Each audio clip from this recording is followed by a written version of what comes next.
اپنی اقدار کو بچانے کے لیے، ذہنی ارتقاء کے لیے، علمی نشو و نما کے لیے، اپنی آخرت سنوارنے کے لیے، اللہ اور اس کے رسول کے ساتھ مضبوط تعلق سمجھنے کے لیے ہم علماء کے محتاج۔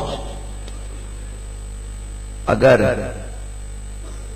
دشمن دین یہ چاہتے ہیں کہ لوگوں کو اسلام سے دور کر دیں تو انہوں نے یہ طریقہ سوچا، ان کا انہیں علماء سے دور کر دو، کیونکہ جب عالم دنیا میں کامیاب ہوگا تو وہ اپنے علمی اقدار کو پروان چڑھا ہوگی، اور اس کے ساتھ ساتھ اللہ اور اس کے رسول سے لوگوں کا تعلق مضبوط ہوگا، عقائد درست ہوں گے۔ اس کے لیے ہمارے دشمن نے ایسی چال چلی کہ لوگوں کو علماء سے دور کر۔ میں مخالفت نہیں کر رہا، صرف توجہ دلا رہا ہوں۔ جتنی قدر ہم نے نعت خوانوں کی ہے نا، اتنی قدر کسی شیخ الحدیث کی بھی کرتے ہیں۔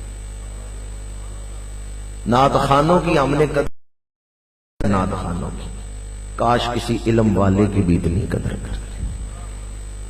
جتنی قدر ہم نے نعت خوانوں کی اتنی قدر علماء کی کرتے تو علم کتنا فروغ پاتا۔ ہمارا پیسہ آج کہاں لگ رہا ہے؟